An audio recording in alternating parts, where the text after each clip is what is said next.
तेरे जैसा हम भी बनेंगे, तेरे जैसा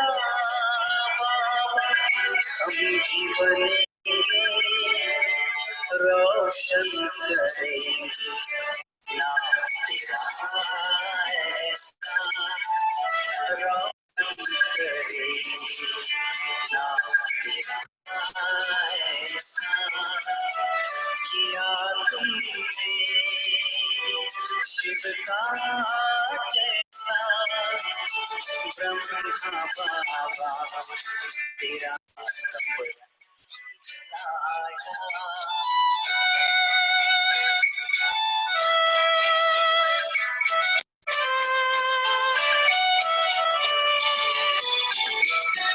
सृष्टि का रचयिता तुम्हें ही कहते, सृष्टि का रचयिता तुम्हें ही कहते, भागीरथ ऐसा जो शिव को भाया, भागीरथ ऐसा जो शिव को भाया, फरिश्ता रूप जो तुमने पाया, ब्रह्मा बाबा तेरा कब दिलाया,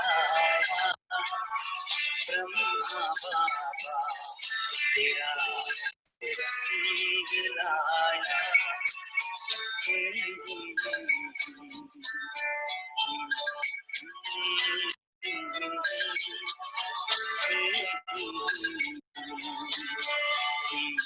भागीरथ ऐसा जो शिव को भाया, भागीरथ ऐसा जो शिव को भाया, फरिश्ता रूप जो तुमने पाया, ब्रह्मा बाबा तेरा कब दिलाया, ब्रह्मा बाबा तेरा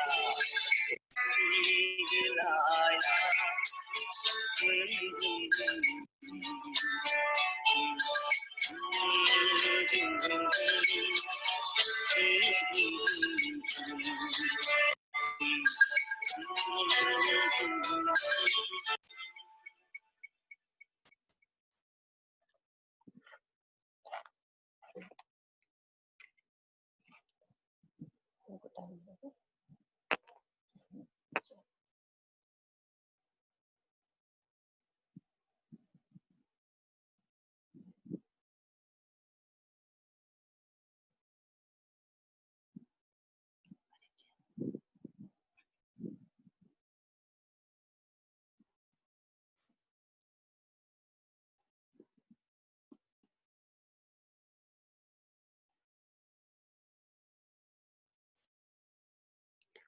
ओम शांति।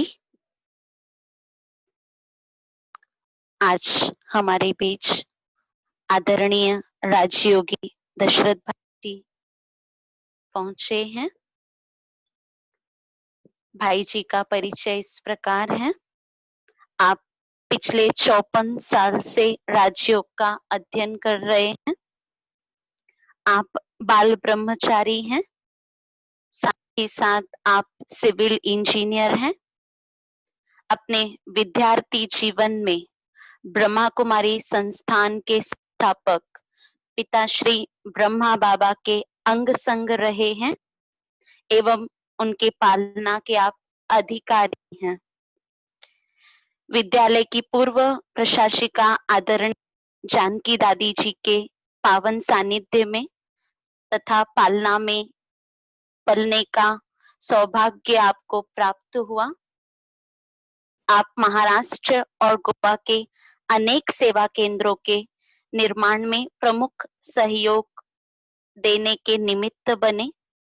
आप श्रीमद् भगवत गीता, ज्ञानेश्वरी आदि अनेक ग्रंथों के अभ्यासक हैं। साथ ही साथ महाराष्ट्र और अन्य राज्यों में आपके व्याख्यान चलते रहते हैं। विद्यालय के कृषि एवं ग्राम विकास प्रभाग के आप महाराष्ट्र प्रभाग के जोनल कोऑर्डिनेटर हैं। ईश्वर सेवा अर्थ आपका भारत वर्ष तथा भ्रमण हुआ है। वर्तमान समय आपके कार्यक्रम जी टीवी, ई टीवी, साथ ही साथ पीस ऑफ माइंड चैनल पर प्रसारित होते रहते हैं। पुणे में जगदम्बा भवन में आप मुख्य प्रवक्ता के रूप में अपनी सेवाएं दे रहे हैं। तो ऐसे दशरथ भाई जी हम सभी के बीच हैं, आज हम उनसे सुनेंगे। दीदी जी गुलदस्ते के साथ दशरथ भाई का स्वागत कर रहे हैं।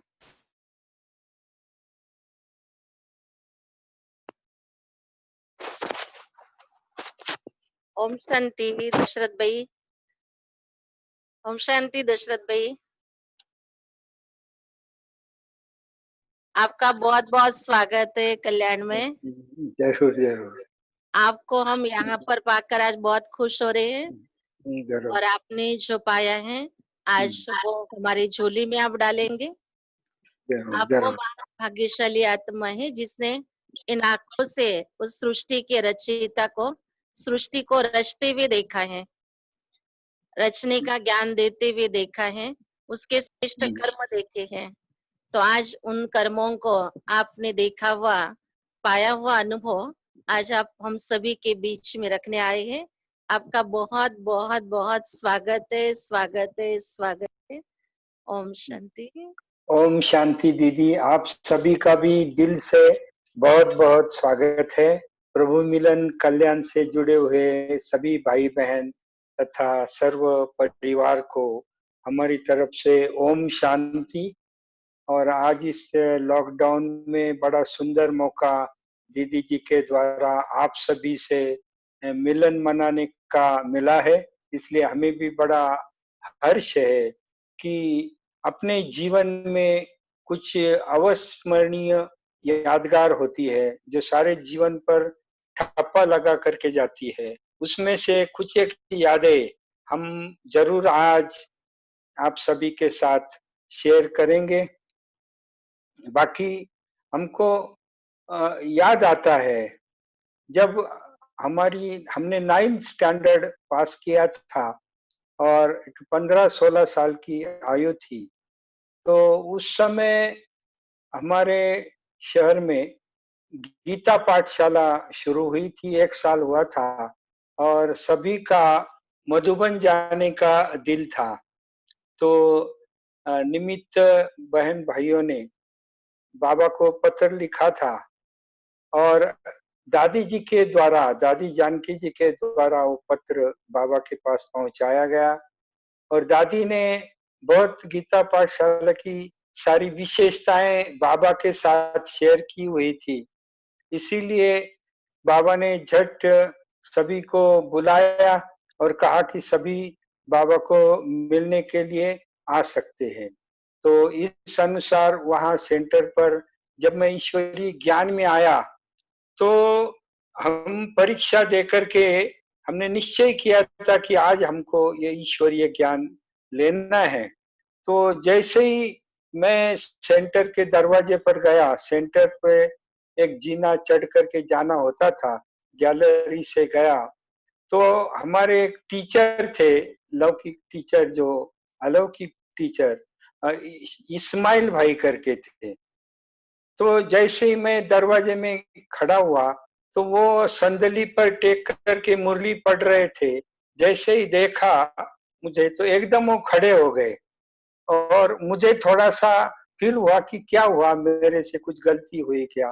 तो इतने खुशी से बोले आओ, आओ, आओ, आओ और इतना खुशी से उन्होंने बिठाया और उन्होंने फिर अनुभव सुनाया कि जिस दिन आप आने वाले थे, तो बोले मैं रोज अमृत बेला करता हूँ। तो उस दिन क्या हुआ, जब मैं अमृत बेले के लिए सोया हुआ था, मुझे उठना था तो बराबर 3:45 मेरी चद्दर किसी ने उठाई। मैं सोया था, मेरी चद्दर उठाई। मैंने देखा कि कौन चद्दर उठा रहा है, तो मैं बैठ करके देखा तो सामने बाबा खड़े थे और बाबा को देख के मुझे बहुत खुशी हुई और बाबा ने कहा कि आज मेरा बच्चा आने वाला है। ऐसा उनको बाबा ने कहा और जैसे बाबा गायब हो गया। तो तब से लेकर के उनकी बुद्धि में चालू था कि आज कौन आ रहा है, कौन आ रहा है। और जब मैं 11 साढ़े 11 बजे आया लास्ट पेपर दे करके, तो उनको बहुत बड़ी खुशी हुई। और क्या हुआ वहां पर उस समय उन्होंने फिर समझाना शुरू किया। तो उस समय त्रिमूर्ति का चित्र, त्रिमूर्ति, झाड़, गोला, यही चित्र होते थे, बाकी तो कोई चित्र थे नहीं। तो त्रिमूर्ति का चित्र पर उन्होंने जब समझाना शुरू किया, तो एक-एक बात वो समझाते थे और मुझे देख करके बड़ी खुशी हुई, बहुत खुशी हुई। वो त्रिमूर्ति का ब्रह्मा, विष्णु, शंकर, और वैसे भी हमारे लौकिक माताजी वो दत्त के भगत थे। तो दत्त के रूप में तो ब्रह्मा, विष्णु, शंकर तीनों इकट्ठा होते हैं और यहाँ मैंने तीनों को अलग-अलग देखा, तो मुझे बड़ी खुशी हुई। और वो एक-एक का जैसे ही परिचय देते गए, उन्होंने परिचय दिया। चित्र देखकर मुझे इस बात की भी खुशी हुई कि वहाँ पर हम देखते हैं तो ऊपर कुछ है ही नहीं, और यहाँ पर उन्होंने परिचय दिया कि ये त्रिमूर्ति शिव परमात्मा है और इनकी ये रचना है। तो मुझे बोला कि मैं समझ रहा था कि नीचे गले का नीचे का ही आज तक हम देखते थे, आज गले का ऊपर का पार्ट भी देखने को मिला, तो मुझे बड़ी खुशी हुई। और परिचय प्राप्त करने के बाद फिर हमने टीचर को पूछा कि ये जो विष्णु का चित्र मुझे बहुत अच्छा लगा, शंख, चक्र, गदा, पद्म, ये रूप उनका बहुत अच्छा लगा। तो उनको पूछा, क्या मैं ये विष्णु को मिल सकता हूँ? तो उन्होंने कहा, ऐसा कभी पूछते हैं क्या? बोले, विष्णु तो सतयुग में होते हैं, लक्ष्मी नारायण के रूप में, उनको कैसा मिलेंगे? तो मैंने कहा ठीक है, नहीं है। फिर बाजू को मैंने देखा, शंकर का चित्र था और वो बड़ा अच्छा, कोई सांप बाप आदि गले में नहीं थे, कुछ नहीं था। तो मुझे वो चित्र शंकर का बहुत अच्छा, तपस्वी का लगा। फिर उनको पूछा, क्या मैं शंकर जी से मिल सकता हूँ? तो उन्होंने कहा, अरे ऐसा नहीं, वो तो सूक्ष्म वतन में होते हैं।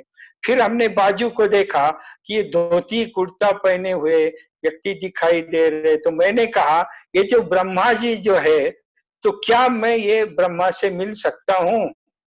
तो वो 2 मिनट ठहर गए और फिर बाद में उन्होंने कहा कि हाँ, आप मिल सकते हैं। तो मुझे बहुत खुशी हुई, इतनी खुशी हुई कि मैं ब्रह्मदेव से मिल सकता हूँ, इस बात की बड़ी खुशी हुई। तो मैंने झट पूछा कि वो कहाँ रहते हैं? तो उन्होंने कहा, वो माउंट आबू में होते हैं। उसी सेकंड मैंने निश्चय किया कि मुझे बाबा को मिलना है। और ऐसा बाबा का सारा परिचय प्राप्त हुआ और बाबा का बड़ा आकर्षण जो है, बहुत बड़ा आकर्षण था मुझे। ज्ञान में 7 दिन पूरे हुए थे और 8-10 दिन के बाद ही बाबा का मधुबन से पत्र आया था कि बच्चे बाबा को मिलने को आ सकते थे। तो पत्र देखा, सारा खुशी का माहौल था गीता पाठशाला में, सभी भाई तैयारी कर रहे थे। तो मैंने टीचर को कहा कि मुझे भी बाबा को मिलने का है, मुझे बाबा को मिलने बिना मैं रह नहीं सकता। तो उन्होंने कहा, नहीं, हम आपको अगले साल लेकर के जाएंगे। जब आप ज्ञान में 1 साल चलेंगे तो उसके बाद आप बाबा को मिल सकते हैं। अभी अभी तो आप ज्ञान में आए हो। तो मैंने कहा, 1 साल, मैं 1 साल तो रुक ही नहीं सकता हूँ। मैं एक-एक दिन भी कैसा निकल रहा हूँ मुझे ही मालूम है। मुझे तो किसी भी हालत में बाबा को मिलना ही है। और ये सोचा, उस समय ये संकल्प चला कि एक अगर हम ब्रह्मा बाबा को मिलते, मैं बोला ये तो ब्रह्म देव है, ब्रह्मा विष्णु शंकर में ये ब्रह्म देव है, और अगर ये प्रैक्टिकल में उपस्थित है इस दुनिया में, तो कैसे हम यहाँ रह सकते? हमको तो उनको मिलना ही चाहिए। और दूसरी बात यह है कि इनमें शिव बाबा आए हैं, परम पिता परमात्मा की पदरामणि इनमें होती है। तो ऐसे अगर हम ब्रह्मा बाबा को मिलते हैं तो शिव बाबा का भी मिलन होता है। और ये भी संकल्प रहा कि यही भविष्य में श्री कृष्ण और श्री नारायण बनने वाले हैं। तो एक ब्रह्मा बाबा को मिलते हैं तो शिव बाबा भी मिलता है, श्री कृष्ण श्री नारायण भी मिलता है। तो एक में तीन तीन अगर मिलते हैं तो जाना ही चाहिए बाबा को मिलने के लिए। तो मैंने अंदर से बहुत पक्का निश्चय किया हुआ था। दूसरा दिन आया, निकलने की थी पार्टी, और मैंने वो फोर्स करके टीचर को कहा कि मुझे किसी भी हालत में बाबा को मिलने का ही है, मैं उनके बिना रह नहीं सकता हूँ। तो फिर उन्होंने देखा बहुत फोर्स कर रहा है, तो बोले पूना तक इनको लेकर के जाएंगे, जानकी दादी से मिलाएंगे और फिर उनको वापस भेज देंगे। तो ऐसा कर करके फिर हमको लेकर के गए, फिर पुणे में दादी से मिलाया, सब ब्रह्म भोजन आदि हुआ। फिर उन्होंने कहा कि अभी आप जाओ गांव को और हम जाते हैं मधुबन को। तो मैंने कहा ऐसे कैसे होगा? उन्होंने कहा देखो आप दादी को मिले, ब्रह्मा भोजन हुआ।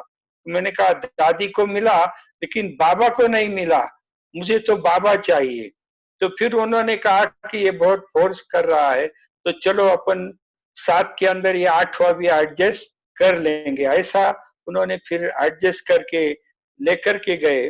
तो ये देखो कि उस समय मुझे ये भी पता नहीं था कि कुछ खर्चा करना पड़ेगा, कुछ टिकट निकालना पड़ेगा, कुछ भी बुद्धि में नहीं था। सिर्फ बाबा बाबा और बाबा और मुझे बाबा को मिलना है, एक ही बात बुद्धि में थी। फिर उसके बाद हम सभी गए। फिर सरला दीदी को जानकी दादी ने, जो गुजरात जोन के प्रमुख से सरला दीदी, वो उस समय जानकी दादी के पास रहते थे। और बाबा जो भी बहनों को तैयार करना होता था तो बाबा जानकी दादी के पास अधिकतर भेजते थे। तो क्या था, संतोष दीदी जो अभी महाराज जोन की इंचार्ज है, वो भी जानकी दादी के पास ही शुरू शुरू में जानकी दादी के पास ही रहे, वहां ही तैयार हुए। सरला दीदी जो अहमदाबाद के हैं, वो भी जानकी दादी के पास थे। प्रेम दीदी जो देहरादून की प्रेम दीदी थी, उनको भी बाबा ने जानकी दादी के पास भेजा था। और दादी की ये विशेषता की वो कन्या को बहुत अच्छा तैयार करती थी। तो जब प्रेम दादी आई थी, प्रेम बहन बहुत छोटी थी और इतनी नाजुक थी कि बर्तन मारने के बाद उसके हाथ दुख जाते थे, दर्द हो जाता था उनके हाथों में, अति नाजुक थी। फिर भी दादी ने उनको धीरे धीरे, उनको बोलने को भी कुछ आता नहीं था, कुछ खाना बनाने को नहीं आता था, न भोग बनाने को आता था, लेकिन दादी ने धीरे धीरे धीरे उनको सब बातें सिखा करके बिल्कुल पक्का तैयार किया। संतोष दीदी को भी तैयार किया और ये सरला दीदी अहमदाबाद, उनको भी तैयार किया, फिर सुंदरी दादी को भी तैयार किया। तो उस समय सरला दीदी सेंटर पर थे, तो हमको पंडा बन करके दादी ने सरला बहन को भेजा। तो सरला बहन ने देखा तो ये तो अभी नया नया आया हुआ है, तो उन्होंने क्या किया, गाड़ी में ही मेरी बहुत टेस्ट लिया। उन्होंने सबको बाजू के किया और मुझे पूछा कि आप किसको मिलने के लिए जा रहे हैं। तो उस समय जब बाबा को मिलना होता था तो 7-7 दिन समझाते थे कि बाबा को कैसा मिलने का है, बाबा के गोद में कैसा जाना होता है, और बाबा अनेक प्रकार के सवाल पूछेगा, सभी सवालों का जवाब सही देना पड़ता है। जब सभी सवालों का जवाब सही देंगे तो ही बाबा गोद में लेता था, बाकी ऐसा कच्चे को बाबा मिलता नहीं था। इसलिए जब तक के बाबा सभी सवाल नहीं पूछता, जब तक जवाब नहीं मिलते, तब तक ब्राह्मणी भी धक धक करते रहती थी। तो हम जब गए, फिर ट्रेन से बंबई से वहां गए आबू रोड, और आबू रोड में भूरी दीदी उस समय होती थी, और जैसे बाबा उनको लेने के लिए भेजता था पार्टी को, तो उनके सफेद बाल, सफेद कपड़े, जैसे भगवान ने एक फरिश्ता भेजा हुआ है। और उस समय हमने बहुत सुन के रखा था कि मधुबन स्वर्ग आश्रम है, वहां हर चीज भरपूर होती है, वहां गौए भी होती है। तो सवेरे वो जाती है सारे पहाड़ में और अच्छा खाना खाकर शाम को ऑटोमेटिक आ जाती है, बहुत दूध देती है। तो ऐसा सारा मधुबन स्वर्गाश्रम का वर्णन भी सुना हुआ था, तो हमको बड़ी खुशी थी। तो भूरी दादी भी आई और उन्होंने बड़े खुशी से बोले आओ आओ आओ, बाबा ने आपको खास बुलाया हुआ है और मुझे भेजा है। फिर उन्होंने गाड़ी में, उस समय क्या था, खाली दिन में बस चलती थी, रात्रि शाम को 6 के बाद और सवेरे 8 के पहले कोई भी गाड़ी घाट पर नहीं चढ़ती थी, क्योंकि सारा घाट कच्चा था, सारी मट्टी मट्टी थी, कोई पक्का रास्ता नहीं था, मिट्टी का रास्ता था। तो उस समय उन्होंने हमको बस में बिठाया सवेरे 10 बजे, और हम लोग बस में बैठे, और जैसे ही गाड़ी माउंट के तरफ जा रही थी बस, तो रास्ता जो था, तो पहाड़ का रास्ता ऐसा टेढ़ा मेढ़ा, इधर जाओ गाड़ी उधर आती थी, उधर जाओ इधर आती थी, ऐसा टेढ़ा मेढ़ा रास्ता था। तो मैं बहुत खुश हुआ, मैं बोला स्वर्ग में जाने का रास्ता देखो कितना सुंदर है, ऐसा जाओ ऐसा जाओ ऐसा जाओ ऐसा जाओ, और ऐसी सुंदर सुंदर पहाड़ियां, हरे भरे वृक्ष, तो इतना सुंदर नजारा था। मैं बोला क्या स्वर्ग का रास्ता है। और हर पहाड़ी पर मुझे बाबा दिखाई देता था, हर पहाड़ी पर बाबा दिखाई दे रहा था, बड़े खुशी से।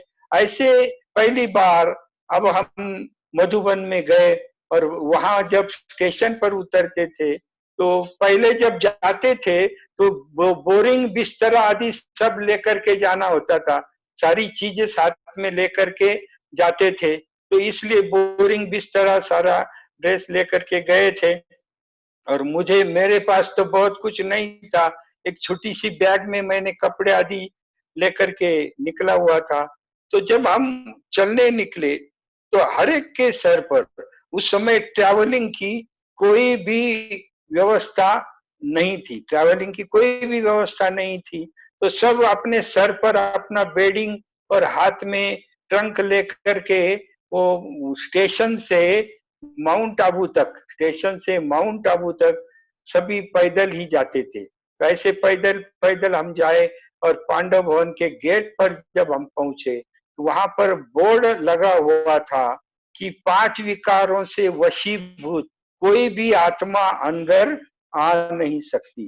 तो इस प्रकार से एकदम मतलब स्वर्ग का ये गेट है, बड़ी खुशी हुई, बड़ा खुश रहा। और हम जब गेट के अंदर गए तो जैसे हम स्वर्ग में जा रहे ऐसी अनुभूति हुई। और पांडव भवन के चौक में जाते ही वहां पर एक दीदी थी, तो उन्होंने कहा आओ आओ आओ, बाबा अभी तक आपका इंतजार कर रहा था, बहुत बाबा को खुशी है आप सभी आए हुए हो। तो आपके लिए बाबा ने क्या किया है, बोले खास हमको बता करके बाबा गया हुआ है, तो आप आए हो तो आप क्या करो, मैं आपको एरोप्लेन में रखती हूँ। तो हम सब देखने की, मैं देखने लगा भाई यहाँ तो कोई एरोप्लेन आदि नहीं है, अभी एरोप्लेन में रहने का कहा। तो एरोप्लेन फिर सोचा, तो वो बोली चलो मैं लेकर के जाती हूँ। तो देखा तो जो नई नई बिल्डिंग बनी हुई थी ऊपर, ऊपर के साइड को जहाँ भी गुम्बज बने हुए हैं उसको एरोप्लेन कहते थे बाबा। तो वो एरोप्लेन बिल्डिंग में बाबा ने हमारी व्यवस्था किया था, और पहले पहले बना था तो कहा कि इनके द्वारा ही इसका ओपनिंग करेंगे। इस प्रकार से हम वहां पर भी गए, और उसके बाद बड़ा फ्रेश होकर के, बड़ी, क्योंकि मैं अंदर से इतना तड़प रहा था, जब तक मैं बाबा को नहीं मिलता मुझे शांति अनुभव नहीं होती। तो स्नान आदि करके फ्रेश होकर के फिर 1 घंटे में हम नीचे उतरे, हमारी टीचर सरला दीदी भी आई, और फिर बाबा कुटी में बैठा हुआ था।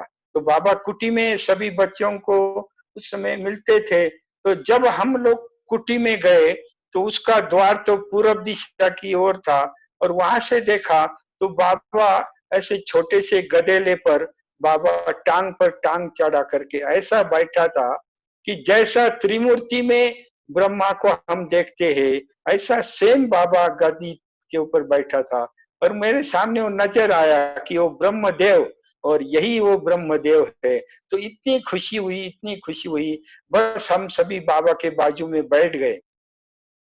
और जैसे ही हम बैठे, ब्राह्मणी ने हमको सारे पाठ पढ़ा करके पार्टी को रखा हुआ था। ट्रेन में भी ट्रेन में भी बहुत चार्ज करके रखा था कि बाबा आपको पूछेगा कि आप कभी मिले थे, तो बाबा को कहने का 5000 साल पहले भी बाबा मिले थे और 5000 साल के बाद भी मिलेंगे। ऐसे 8-10 सवाल जो बाबा पूछता था वो ब्राह्मणी ने सारे तैयार करके रखे थे और हम सारी पार्टी बाबा के सामने बैठ गई। तो जैसे ही पार्टी बैठ गई तो फिर बाबा ने कहा, सब बैठे थे तो बाबा ने पूछा, अच्छा बच्चे जर्नी कैसा हुआ? तो सबने कहा बाबा बहुत अच्छा रहा। फिर कहा बच्चे जर्नी में कोई तकलीफ तो नहीं हुई? बाबा को कहा बाबा कुछ भी तकलीफ नहीं हुई। सभी ने कहा अच्छा बच्चों का स्नान आदि सब हुआ? तो बोले हाँ बाबा हुआ, सभी फ्रेश है। हाँ सबने कहा फ्रेश है। अच्छा पहली बार आए हो? तो सभी ने कहा हाँ बाबा पहली बार। तो हमारे टीचर ने इशारा किया कि मैंने आपको क्या सिखाया? तो झट हमारे सभी के ध्यान में आया। फिर कहा नहीं नहीं बाबा हम पहली बार नहीं, हम 5000 साल पहले भी आए थे, अभी भी आए हैं और 5000 साल के बाद भी आएंगे। फिर बाबा ने कहा अच्छा बच्चे 5000 साल पहले भी आए थे? हम सभी ने कहा हाँ बाबा हम 5000 साल पहले भी आए थे। तो फिर बाबा ने पूछा अच्छा 5000 साल पहले आए थे, अच्छा इसी ड्रेस में आए थे? तो वो तो हमको कुछ सिखाया नहीं था, हमको तो खाली यही सिखाया। तो इसी ड्रेस में आए थे? तो हम सभी अपने ड्रेस के तरफ देखने लगे। उतने में हमारे टीचर ने इशारा किया कि बोलो बोलो। तो हम सभी बोले कि हाँ बाबा हम इसी ड्रेस में आए थे। तो ऐसे बाबा एक एक सवाल ऐसा पूछते थे। हमारे बाबा के सामने एक भाई जो बैठा था उनको बाबा ने पूछा अच्छा बच्चे आपकी आयु कितनी है? तो उनकी 35 साल की आयु उन्होंने कहा कि मेरी आयु 35 साल की है। तो बाबा ने कहा देख सरला ये तो 35 साल का नहीं लग रहा है। लेकिन वो भाई कहे कि नहीं मैं छोटा लगता हूं लेकिन मैं 35 साल का हूं। तो बाबा कहे कि नहीं ये 35 साल का नहीं लगता है। फिर सरला बहन ने एक उंगली उसको दिखाई तो उसने कहा नहीं बाबा मैं 1 साल का बच्चा हूं। तो बाबा जो है वो हमेशा अलौकिक रीति से मिलते थे, अलौकिक रीति से प्रश्न भी पूछते थे। ऐसे स्थूल के तो प्रश्न बाबा पूछते नहीं थे। और जब मेरा नंबर लास्ट में आया तो मैं तो छोटा था, हाफ पैंट हाफ शर्ट आदि उस समय, और मुझे एक पायजामा और शर्ट चढ़ाया हुआ था। तो ऐसा फिर जब बाबा के सामने बैठे मेरा नंबर आया तो बाबा ने पूछा अच्छा बच्चे किसको मिलने के लिए आए हो? तो हमको पढ़ा करके रखा था। हमने कहा बाप दादा को मिलने को आए हैं। तो बाबा ने कहा अच्छा बाप दादा को मिलने को आए हैं, तो फिर दादा कहाँ है? तो हमने कहा दादा तो सामने बैठे हुए हैं। फिर बाबा ने पूछा कि शिव बाबा कहाँ है? तो मैं झट बाबा के शरीर के ऊपर चढ़ करके बाबा के दोनों भ्रुकुटी के बीच में अंगुली रख करके बताया कि शिव बाबा यहाँ है। तो बाबा को भी बड़ा आश्चर्य लगा। मनमोहिनी दीदी थी और सब बोले अरे ये बच्चा तो बाबा के ऊपर चढ़कर दिखाया इसने। तो इतना नशा था कि शिव बाबा दोनों भ्रुकुटी के बीच में रहता है ब्रह्मा के। तो हमने बाबा को भ्रुकुटी के बीच में अंगुली में दिखाया।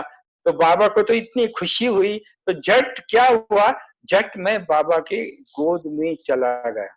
और जब बाबा के गोद में चला गया तो एकदम अति इंद्रिय सुख का अनुभव हुआ।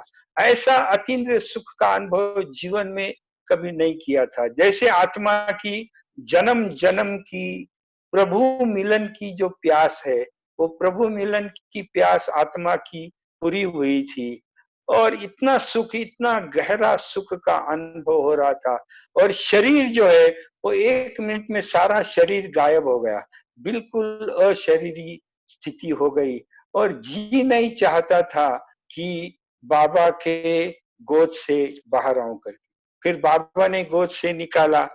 फिर बाबा ने ऐसे सर पर भी हाथ फिराया और फिर बाबा ने कहा कि बच्चे का वर्तमान और भविष्य दोनों भी महान है। ऐसा बाबा ने वरदान दिया कि वर्तमान और भविष्य दोनों भी महान है, तो बहुत खुशी हुई।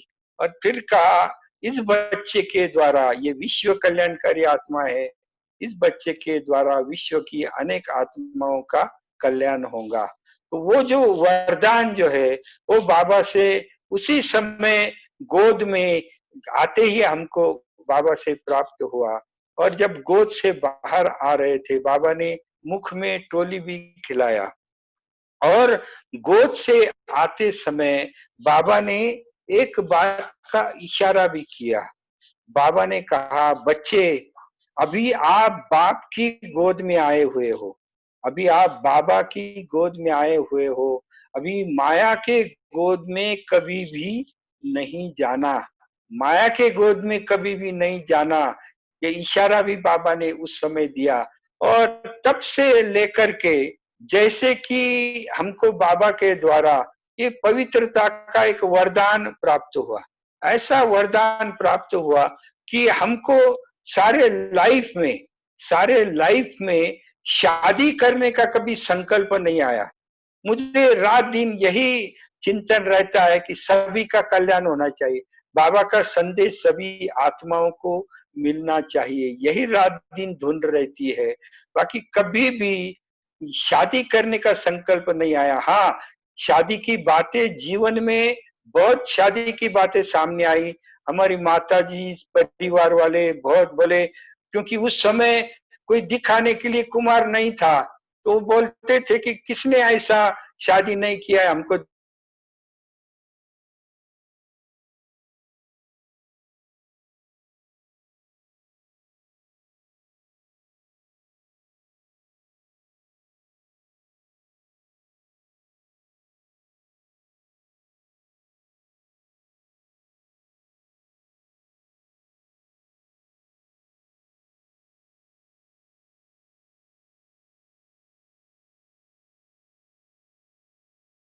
अब उन्होंने देखा इसका इंटरेस्ट नहीं है तो उन्होंने भी छोड़ दिया। तो ऐसे बाबा से जैसे कि पवित्रता का वरदान मिला। और बाबा का जो रंग रूप जो था, जैसे लाल सफेद सफेद, ऐसा बाबा का एक सूक्ष्म फरिश्ते के जैसा ब्रह्मा बाबा का रूप था। और उसके अंदर बहुत बड़ा आकर्षण और बहुत बड़ा अट्रैक्शन जो है, बहुत बड़ा आकर्षण, एक मैग्नेटिक पर्सनालिटी बाबा के अंदर, मैग्नेटिक पर्सनालिटी थी।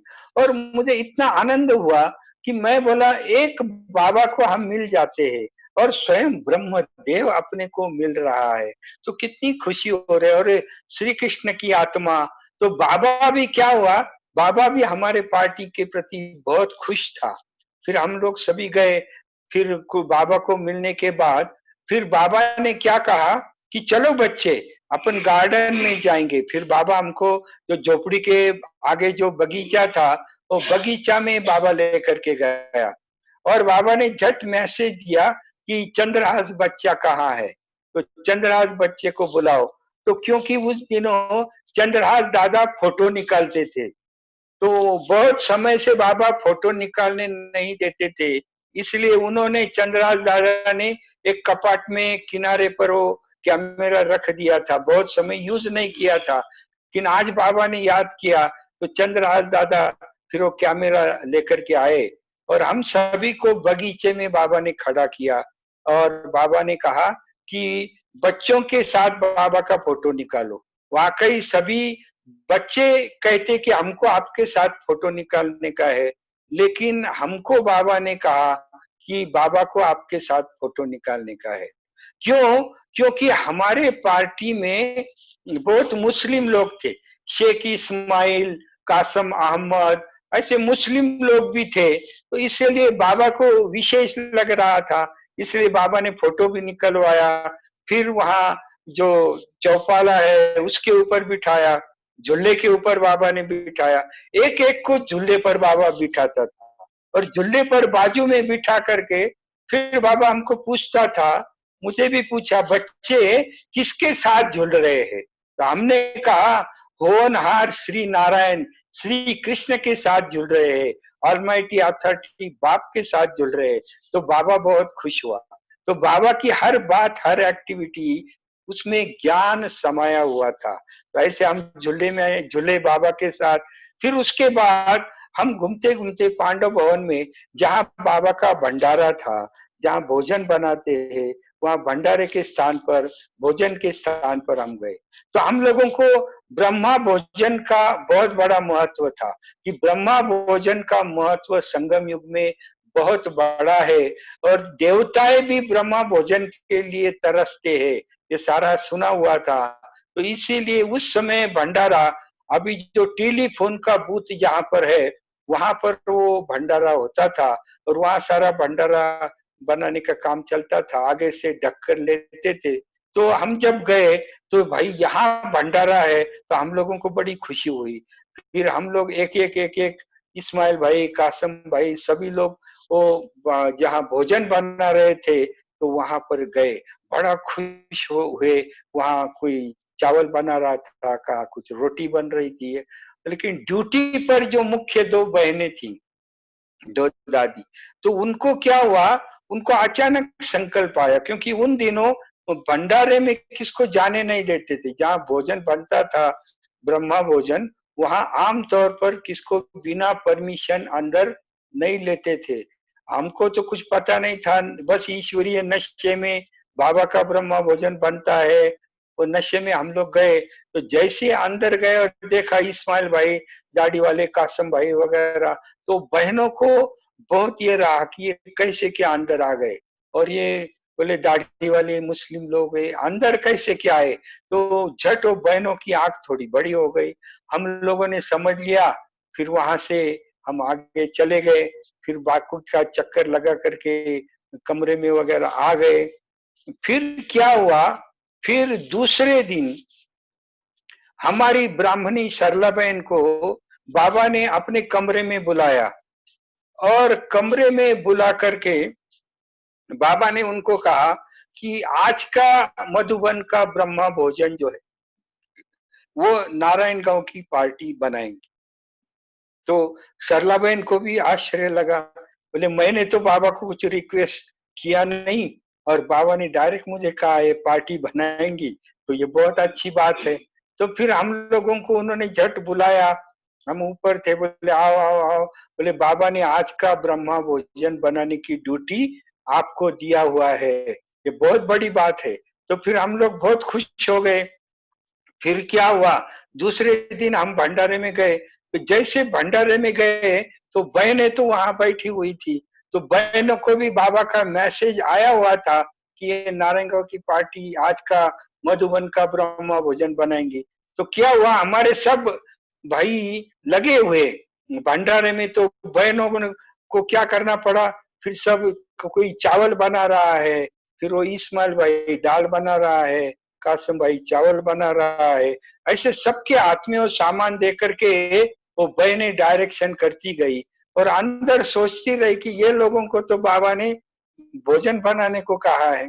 तो हम लोगों ने इतना खुशी से और पूरे बाबा के याद में, नशे में बाबा का ब्रह्मा भोजन बनाया। और जैसे ब्रह्मा भोजन बनाया, तो बनाने के बाद क्या हुआ, 12 साढ़े 12 जब बजे हुए थे, जब 12 साढ़े 12 बजे थे, तो बाबा का फिर मैसेज आया ब्राह्मणी को मैसेज आया कि बच्ची मेरा डाइनिंग टेबल लगाओ, और साथ में आपकी सारी पार्टी को ब्रह्मा भोजन के लिए लेकर के आओ, आपके पार्टी के साथ आज बाबा भोजन करेगा। तो उनको इतनी खुशी हुई, और सरला बहन फिर वो भागते भागते आई, उन्होंने कहा अरे अरे चलो चलो चलो तैयार हो जाओ, बोले बाबा आपके साथ आज भोजन करने वाला है।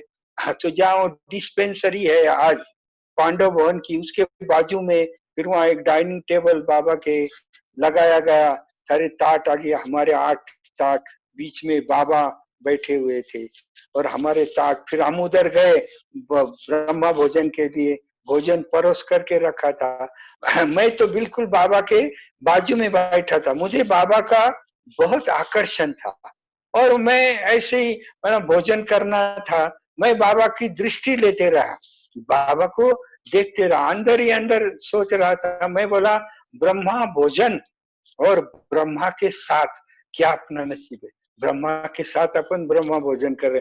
वो नशे में ही था और बाबा से दृष्टि ले रहा था। फिर बाबा ने देखा कि शुरू किया, बाबा ने एक गिल्टी मुंह में डाली, सभी ने डाली, मैं तो दृष्टि ले रहा था। तो बाबा ने कहा बच्चे अभी ब्रह्मा भोजन भी करेगा या खाली दृष्टि लेता रहेगा।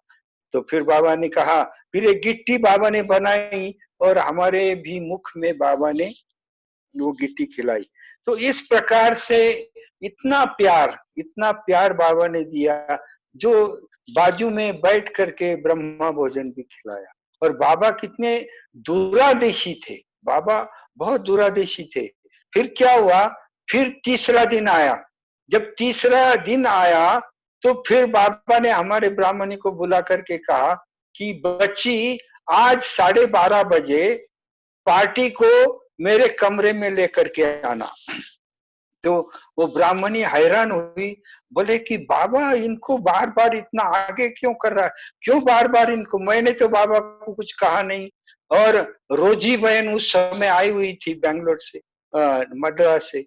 तो वो रोजी बहन बाबा को कहती थी कि बाबा हमारे पार्टी के साथ आप ब्रह्मा भोजन करो, लेकिन बाबा तैयार नहीं था, बाबा अलाउड नहीं कर रहा था। बोले रोजी ने 3 बार पूछा, बाबा नहीं कह रहा है, और मैंने एक बार भी नहीं पूछा और बाबा ही मुझे कह रहा है कि मुझे इनके साथ भोजन करना है। तो वो सरला बहन को कुछ समझ में नहीं आ रहा। और आज बाबा ने बोला 12:30 बजे बच्चों को लेकर के आना।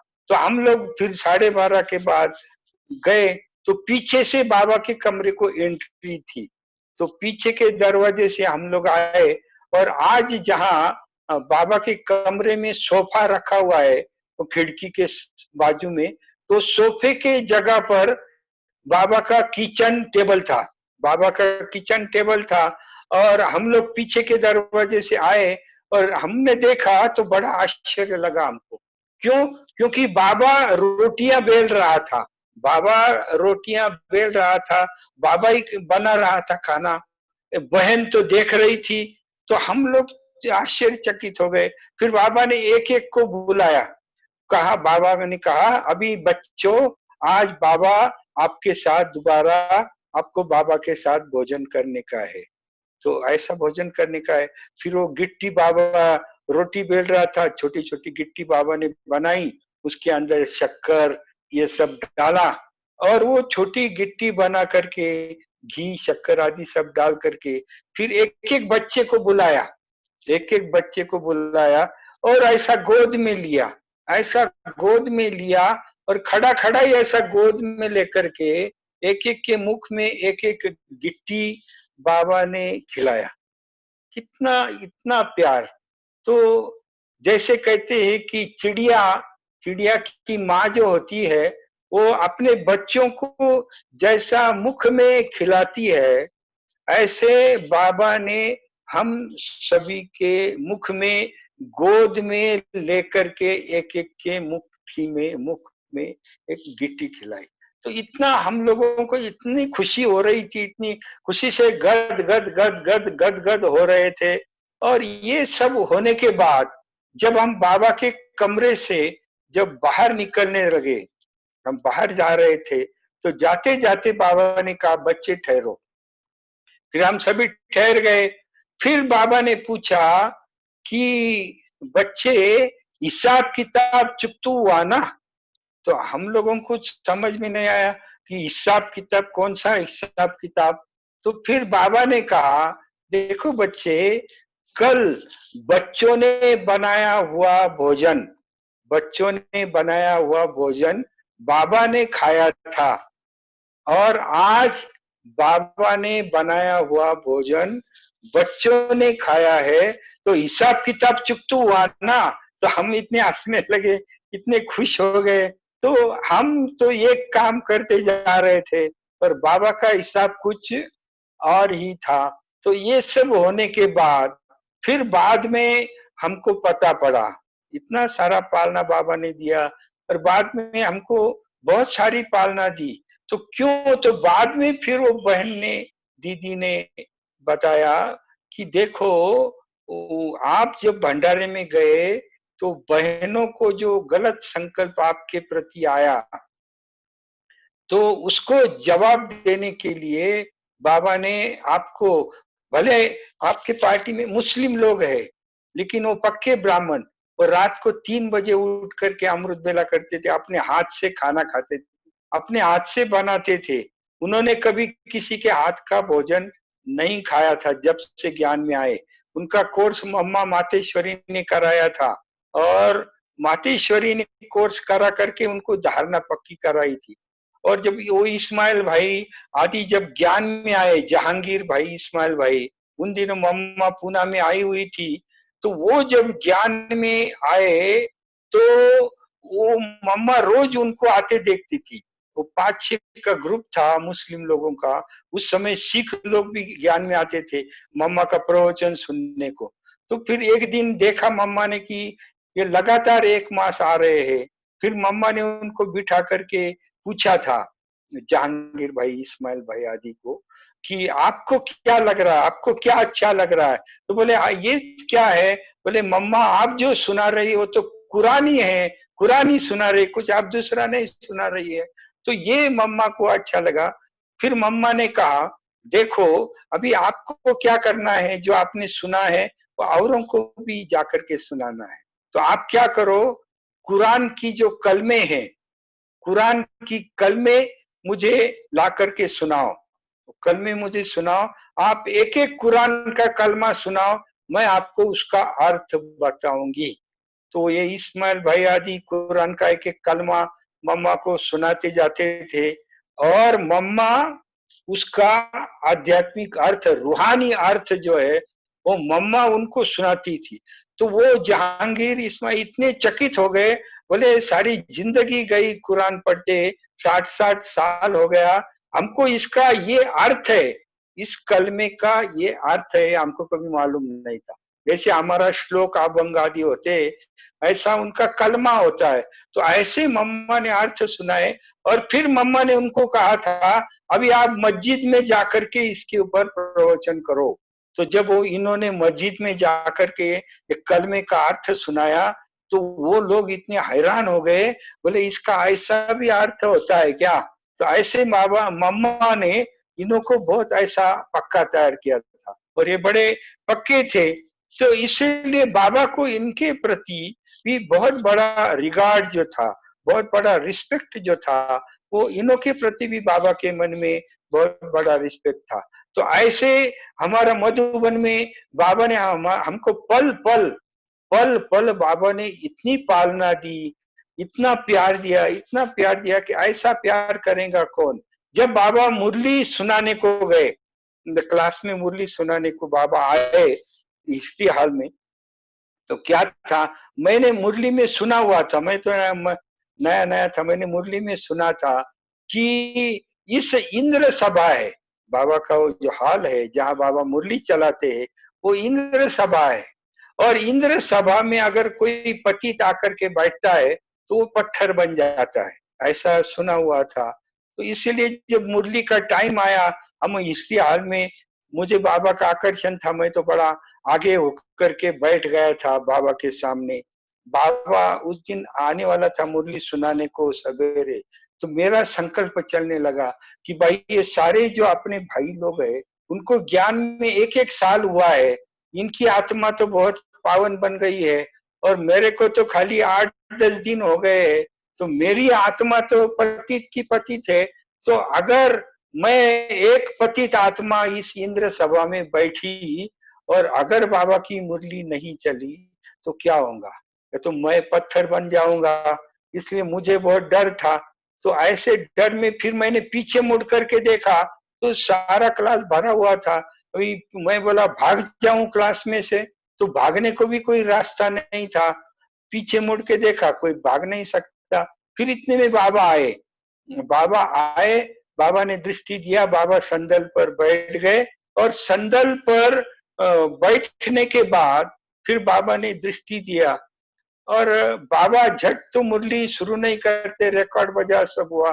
फिर भी बाबा 2-3 मिनट शांत थे। तो मैं इधर धड़-धड़ होने लगा। मैं बोला भाई एक पतित आत्मा इस सभा में आके बैठी, या तो मैं पत्थर बनूंगा। अगर नहीं बाबा की आज मुरली चली तो सारे भारत में समाचार जाएगा कि मधुबन में एक पतित आत्मा आई थी, इसलिए आज मुरली नहीं चली। इसलिए फिर मैं जोर से भागने के लिए रास्ता देख रहा था, तो कोई रास्ता ही नहीं मिल रहा था।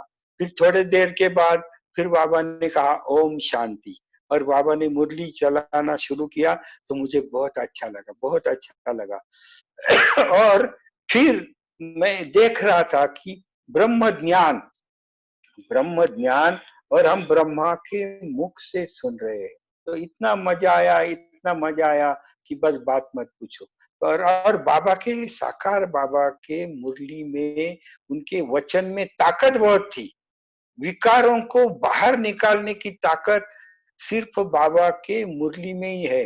नहीं तो सारे विकार हर एक के अंदर डेरे डाल करके बैठे हुए, कितनी भी भक्ति करो एक भी विकार बाहर नहीं आया है, सभी अंदर ही अंदर बैठे, और समय आने पर झट बाहर आ जाते हैं। लेकिन बाबा ने जो अंदर हर एक मनुष्य आत्मा के अंदर बैठे हुए जो 5 विकार है, उनको हिला करके बाहर निकालने की जो ताकत है, वो साकार मुरली के अंदर वो ताकत है कि ऐसा महावाक्य, ऐसा झटका अंदर आत्मा को बैठता है कि विकार बाहर ही आ जाता है। तो ए ताकत बाबा के वाणी में रही हुई है। तो ऐसे बाबा से मिलन भी बहुत अच्छा रहा। रात को दीदी फिर चेकिंग भी करती थी सभी का, कचहरी भी लेती थी। ऐसा बड़ा मधुबन का बड़ा सुंदर समय रहा। और जब हमारे जाने का दिन आया, तो उसके पहले रात को, आधे रात को, अभी कल जाने का है सवेरे, तो उसके पहले रात को मुरली चलाने के बाद बाबा ने कमरे में हमको बुलाया, और वहां पर ये ईशु दादी की बहन वो भी थी, और सभी बैठे थे, बहनें दीदी भी थी। और फिर हम सभी को क्या किया, चुनरी निकाली, चांदी की चुनरी, जो शिव बाबा के स्टैंप वाली होती है चांदी की, वो सारी चुनरियां निकाली उसके पहले, और हर एक की माप की निकाल करके बाजू पर रखा था। उसके बाद बाबा आए, और फिर बाबा ने कहा बच्चे बहुत समय के बाद बाबा को मिलने के लिए आए हैं, अभी बच्चों को तो सेवा पर जाना है। तो फिर आज बाबा बच्चे को चुनरी पहनाएगा, और फिर एक एक बच्चे को बाबा बुलाता था, और एक एक के हाथ में ऐसी चुनरी बाबा ने डाली। ऐसी चुनरी डालने के बाद फिर बाबा पूछता था, अच्छा एंगेजमेंट पक्की हुई? तो एंगेजमेंट पक्की हुई, माना आत्मा और परमात्मा की जो एंगेजमेंट है वो आज हो गई, और वो पक्की हो गई। ऐसा बाबा अलौकिकता भी बाबा के हर कार्य में, और हम रियलाइज करते थे कि बस अभी हमारी बाबा के साथ सगाई हुई है, अभी किसी के साथ सगाई नहीं करने की है। ऐसे बाबा के एक एक कर्तव्य के द्वारा लाइफ के लिए जैसे कि एक एक ठप्पा लगते जा रहा था।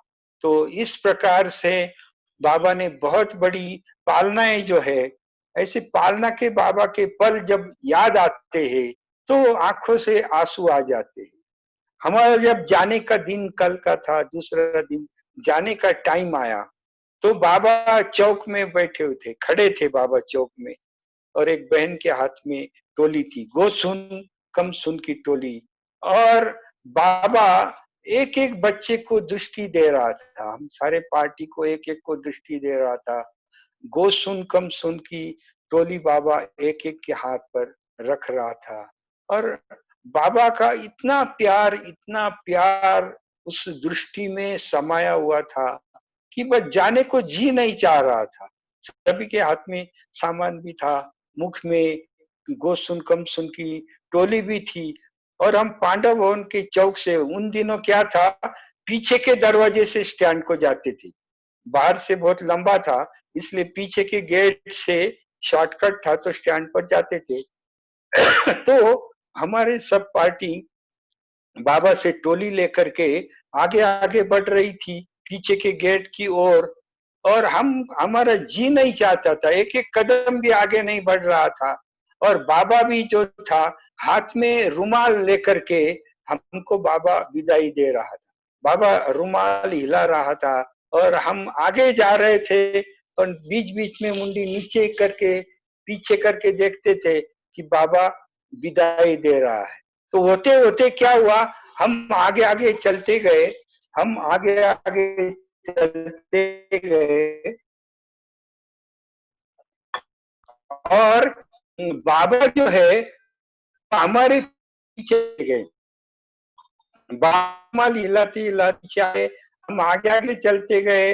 हम बाबा के कमरे से कॉर्नर लेकर के नीचे तक जा रहे थे और बाबा वहां तक नीचे तक गेट के तक बाबा हमको छोड़ने के लिए आया हुआ था। तो इतना प्यार कि बाबा भी हमारे पीछे खींच के आया। हम भी बाबा को छोड़ नहीं सकते थे, बाकी ड्रामा में पार्ट था तो हम वहां पर फिर चले गए। ऐसी बहुत जबरदस्त विदाई जो है, वो विदाई उस समय बाबा से हमने ली। ऐसा हमारा बाबा के साथ का ये पहला पहला अलौकिक मिलन था। हर बात में हमने बाबा के साथ अलौकिकता देखी।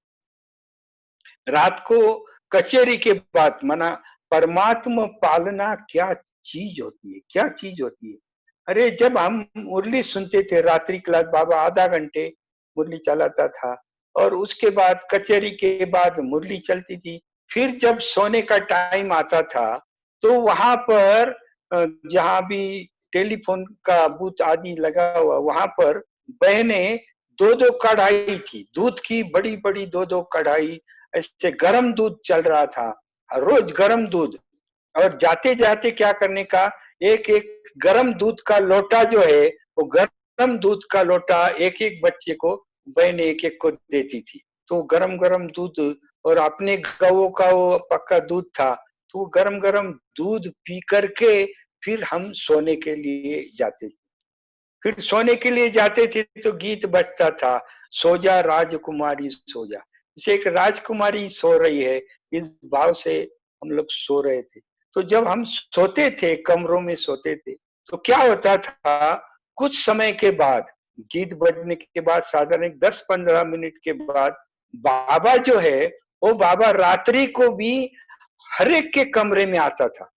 और बाबा आने के पहले दो बहनें उदी लेकर के आती थी। वो उदी लेकर के आती थी और हर एक कमरे में सारी उदी को फैलाती थी।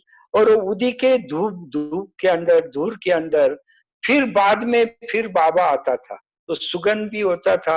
और जैसे कि फरिश्ता चारों ओर धूल था और उसमें से जैसे फरिश्ता बाबा आ रहा है, ऐसे रात के सोने के समय बाबा का दृश्य दिखाई देता था। कोई बच्चे सो जाते थे, किसकी आंख नहीं बंद होती थी, तो बाबा बेड के नजदीक आता था और पूछता था, बच्चे क्यों नींद नहीं आ रही है, क्या तकलीफ है, बताओ। अगर कुछ तकलीफ है तो बाबा दवाई, जाने के बाद दवाई भी भेजता था। माना सोने के पश्चात, सोने के बाद बच्चे को नींद लगी है या नहीं लगी है, ये भी ख्याल करने वाला कौन माता पिता होता है। और ये अलौकिक बाबा, ये पारलौकिक बाबा कि मेरे बच्चे को नींद आई है या नहीं आई है, ये भी आकर के रात को बाबा देखता था। इतनी अविनाशी पालना, इतना प्यार करेगा कौन। तू प्यार का सागर है, तो उसके एक एक बूंद की अनुभूति होती रही। सोते समय भी बाबा, उठते समय भी बाबा, बाबा बाबा और बाबा, बाबा के सिवाय कुछ याद ही नहीं था। तो ऐसी माना शिक्षाओं भरे बाबा की यादें जो है, वो बाबा की यादें हम जीवन भर में कभी भी भूल नहीं सकती है। कितनी ताकत, कितना बल, कितनी शक्ति, वो भी हमने अनुभव हुई।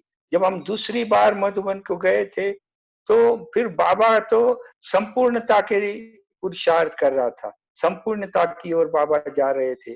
फिर हम 2-3 बार मधुबन में जाना हुआ, तो लास्ट टाइम जब देखा तो बाबा स्वयं अमृत वेला का योग कराते थे। बाबा बराबर 3:45 बजे आकर संदल पर बैठ जाते थे। 4:45 से 4:45 तक बाबा अमृत वेला कराते थे। तो वो जो बाबा का जो ज्वालामुखी योग जिसको कहते हैं, वो आज भी मुझे याद आता है कि जब बाबा संदल पर बैठ करके जब एक-एक बच्चे को जब दृष्टि देता था, ऐसी पावरफुल दृष्टि होती थी कि सभी की दृष्टि बाबा के तरफ ऐसी कशिश हो जाती थी। सबका आकर्षण जो था, वो बाबा के ऊपर हो जाता था और जैसे एक-एक को बाबा कशिश कर रहा था, खींच रहा था अमृत वेले के योग में, तो कई बार क्या होता था, कई माताओं को वो खींच जो होती है बाबा की, वो सहन नहीं होती थी और वो जोर-जोर से बाबा, बाबा, बाबा, बाबा ऐसा चिल्ला करके बाबा के पास आकर के बाबा के पास आकर के बैठ जाती थी। तो जब वो बाबा के गोद के पास आकर बैठती थी, तो बाबा फिर उनके सर के ऊपर हाथ रखता था, तो वो फिर माताएँ शांत हो जाती थी। ऐसा बाबा अमृत वेले का पावरफुल योग भी कराता था। फिर खड़ा रह करके जब बाबा योग कराता था, तब तो बात मत पूछो। सारा का सारा क्लास जो है, सूक्ष्म वतन में चला गया है, ये अनुभूति होती। फिर उसके बाद बाबा दरवाजे से बाहर आ जाता था। फिर बाबा चौक में आते थे और बच्चे दूसरे दरवाजे से बाबा के पीछे और बाबा चलते फिरते याद की यात्रा कैसी करने की वो बाबा स्वयं सिखाता था। तो बाबा आगे आगे चलता था, फिर बाबा एकदम खड़ा हो जाता था, हम बाबा के चारों ओर खड़े हो जाते। फिर बाबा पावरफुल दृष्टि देता था, फिर बाबा चौक में से गेट की तरफ जाता था, फिर बीच में ठहर करके फिर बाबा दृष्टि देता था। तो हम उस समय देखते थे कि ऊपर आकाश था, उसमें चांदनियां चमक रही थी और नीचे जमीन पर ये आत्माएं रूपी चांदनियां चमक रही थी। वो चांद हमारे बीच में था, जैसे कहते नजर से निहाल, ऐसे बाबा एक एक आत्मा को नजर से निहाल करते थे। गेट तक बाबा लेकर के जाते थे, सारा हमारा झुंड बाबा के पीछे, ऐसे चलते फिरते याद की यात्रा बाबा हम सभी बच्चों को भी बाबा ने उस समय सिखाई और फिर जाते समय भी बाबा कोई ना कोई एक महावाक्य उच्चारण करके फिर अपने कमरे में जाते थे। ऐसी अलौकिक हस्ती हमारे बाबा थे और उनकी वो संपूर्ण स्थिति और संपूर्ण अवस्था से उन्होंने जो वाइब्रेशन योग के दिए, आज भी किसी भी समय हम याद करते हैं तो योग लगाना कोई मुश्किल नहीं, 1 सेकंड में बाबा के पास पहुंच जाते थे। इसलिए आप सभी को बहुत-बहुत धन्यवाद। तो आज दीदी ने आप सभी से मिलने का मौका और अनुभव सुनाने का मौका दिया, इसलिए अलका दीदी और सारे परिवार को ओम शांति।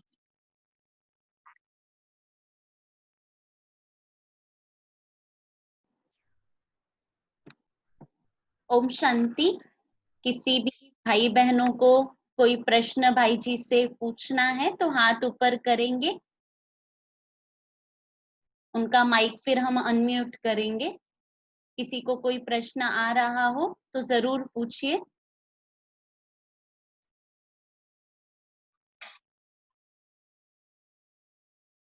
एक हाथ की ताली से भाई जी का सभी धन्यवाद करेंगे, जहां जहां हैं सभी।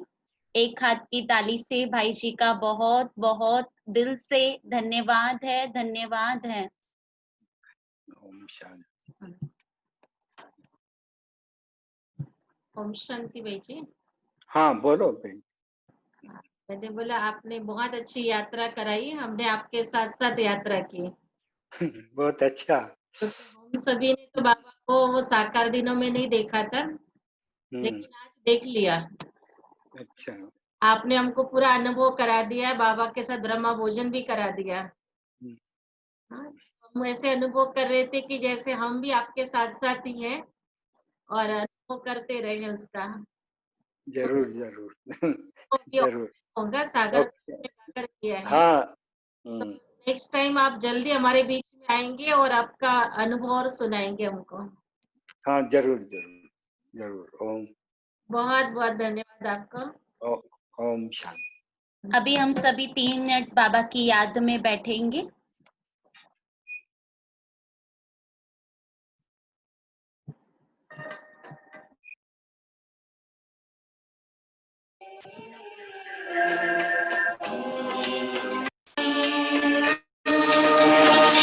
ये दिल हर पल गाता रहता एहसान तुम्हारा ओ बाबा। हर पल गाता रहता एहसान तुम्हारा हो बाबा। बदली हमारी किस्मत आगे प्यार तुम्हारा हो बाबा। बदली हमारी किस्मत पाके प्यार तुम्हारा ओ बाबा। प्यार तुम्हारा हो बाबा। प्यार तुम्हारा हो बाबा।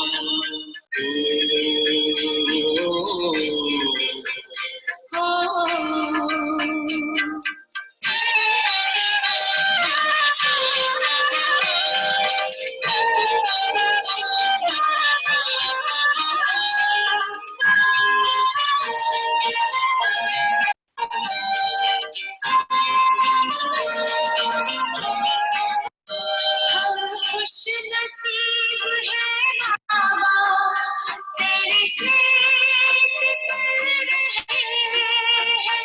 दामन में भर के खुशियाँ फूलों सा खिल रहे हैं, फूलों सा खिल रहे हैं। आंखें करती रहती बस दीदार तुम्हारा हो बाबा। ये दिल हर पल गाता रहता एहसान तुम्हारा हो बाबा। ओ